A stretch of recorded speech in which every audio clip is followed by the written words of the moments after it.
कराची वालों के लिए अच्छी खबर, गर्मी की शिद्दत में कमी होगी। लाहौर वाले भी मूड ठीक कर लें, अगले हफ्ते बादल बरसेंगे। महकमा मौसमियात ने पेशगोई कर दी। महकमा मौसमियात की पेशगोई के मुताबिक कराची में आज भी गर्मी का जोर है, मगर दर्जा हरारत में थोड़ी बहुत कमी है।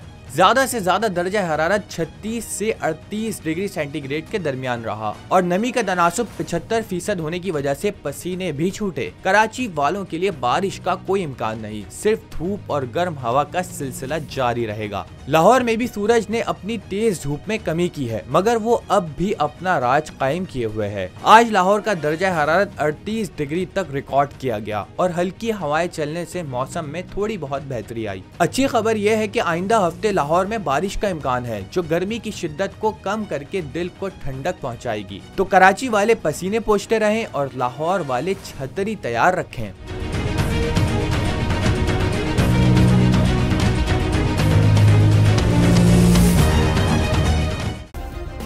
सब्सक्राइब करें और बेल दबाएं ताकि कोई खबर रह न जाए।